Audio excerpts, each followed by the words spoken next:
Thank you, Kate. Next, we have Rosanna Wong. She's the chairman of Asia International Schools Limited and also the former chairperson of Education Commission of the Hong Kong government. Thank you.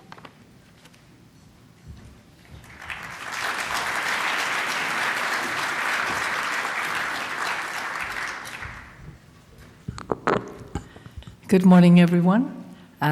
First of all, thank you very much for your invitation to allow me to say a few words here in this very important conference, AI and Education.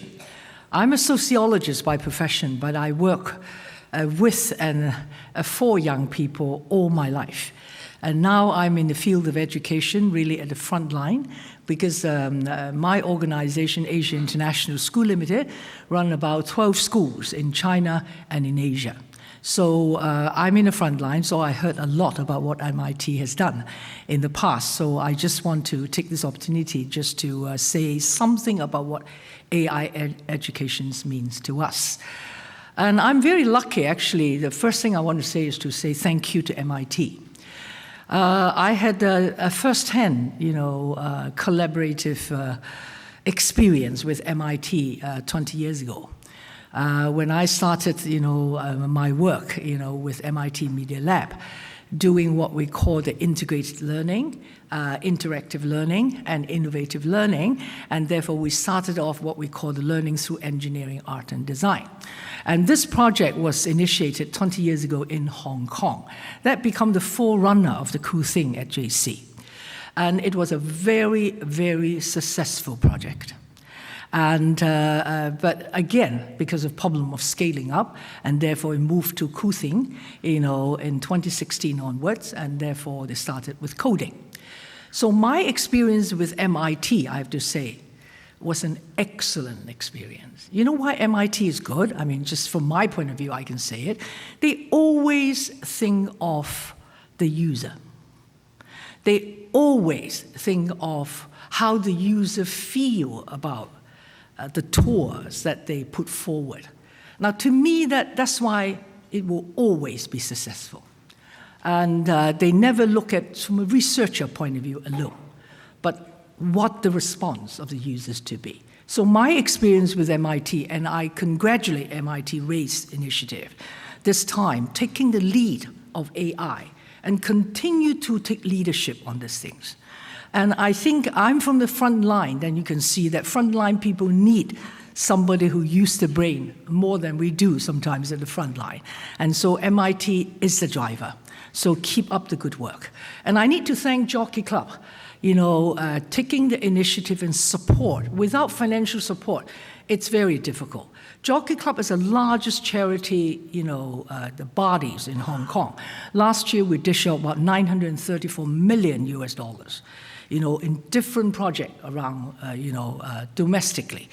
And because we want to extend our impact, not only in Hong Kong, we are planning to extend it beyond Hong Kong to regional as well as global. So we set up the Institute of Philanthropy. And this Institute of Philanthropy, again, we set aside $640 million US, to do meaningful projects, including education. So I have to be very thankful to Jockey Club, always, again, taking leadership to support something important when the government is still behind the scene. Okay, usually government will be a bit slower until you prove that it is successful. And Jockey Club always take this pioneer role. So I have to thank MIT and I have to thank Jockey Club. Now today I would like to share, because we are in an era of change. The change is so quick and so dramatic sometimes, and therefore people who do education, who are in the front line, sometimes find it very difficult to adjust. I still remember when I started the LEAD project with MIT. There's so many worries, so many uncertainties, so many unknown, but we have to overcome it day after day. Just like the AI storm, when AI is coming, so dramatic, so fast, and therefore I can tell you equally the same. There will be uncertainty, there will be unknown, there will be worries, no matter, how I heard this morning that you already cover a lot of your concern, but I tell you there's still concern in the front line. Now, today I just want to share with you some of the concern of educators online. Some of the worries that the parents may have, when they front up with what they call artificial intelligence. They know it, they can't go away with it. They know it, they have to front up with these big changes. They need to learn, they need to know what these things are, but they still have concern. So at the end of the day, whoever who will take interest in education need to address this concern. It's a matter of balance. It's a matter of how you handle it. It's a matter of whether you address the concern. And therefore, the key issue is that how are you going to bring educators, teachers on board? Okay? If you are unable to bring the teachers on board, it's very difficult to talk theoretical. Because at the end of the day, no matter it's within the classroom or outside of the classroom, they are the one to drive the whole thing. So we also, sometimes it's not very difficult to convince the student because they run fast, they go fast. But it's the educators, it's the parents, and the teachers that we need to bring them on board. There are three areas which I always, want to share with those who are concerned of putting AI education on board. The first concern is always about critical thinking. So in education, particularly for teachers, we always want to build in a process of critical thinking, in our education, so that it is not just learning for the sake of learning, but every student should be given an opportunity to undergo a journey of critical thinking. Now, there are worries that when AI giving all these packaged solutions, people, a lot of people in Hong Kong talk about this operator trap, and that is you just take it as it is. All right, you take all the solution and everything as it is. Whether you think this is right or wrong is another matter. But the most important is that their teachers worry that because of this, there is a danger that you compromise on this very important journey of critical thinking. I understand what Cynthia you said. I mean, this is not to take away this, right? We understand this. But they are worried that because it's so efficient, so effective, you can get a solution to a problem easily without going through the whole process. So I think that we cannot underestimate this. How are we going to appreciate that process so that people's brain will not be rested? You continue to move on. This is another way of critical thinking that we're talking about, unlike the traditional way of critical thinking. So this is something that I think in order to bring the teachers on board, you can never miss this boat.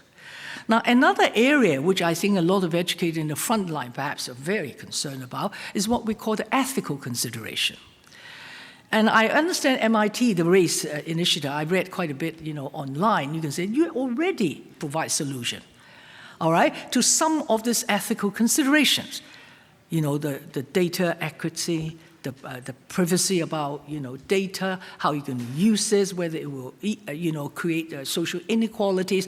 A lot of things has been discussed. Even in our AI curriculum now in Hong Kong, we have a chapter talking about ethical consideration, how to be a responsible AI users. You see, this is, you do have solution, you do have consideration over this, but you need to make sure your communication go down, at the frontline level, so that people know that this consideration has been already there, and don't worry, as a responsible AI person, you need to do this, you need to do that. But I just, we can talk a lot about this kind of concern. The third area of concern is also, I think, to me, is valid, is the human element of the whole thing. Now, the human elements, education is not purely transferring information from one to the other. It's about caring, it's about mentoring, it's about inspiring. There's certain things that human touch in the whole process of learning. A lot of people thought that once you have AI in the classroom, it will make the classroom very impersonal. And therefore, all the students just looking at the robotic, and they will feel very isolated. And there is a lack of interaction, there is a lack of caring, there's a lack of all that things. I mean, which is true, I tell you. There are occasions where you can see that every young person, they just look at the computer, they don't like any other gadget except they have the telephone and they have that's all they want. So I think that human elements that involve into it is missing. And that's why there's a survey, a global survey saying that a child actually value very much the teacher's personal feedback than an AI feedback. You see, then you can see that kind of human touch involved in learning and teaching, which I think we cannot underestimate. Now, these are only some of the concerns in the front line, which I hope I can just bring in for discussions. And there's no right or wrong, but there are worries, there are unknowns, and there are, something that because they don't know that you have done so much work already. I like your support program, actually. I like, the human elements that you talk about. But I think we still have a long way in order to bring on the ground, when AI is really putting in the classroom and outside the classroom. Now, the last thing I want to say is collaboration is very important. We don't know everything. And I'm sure that both the researcher, the government, the educators, nobody know everything.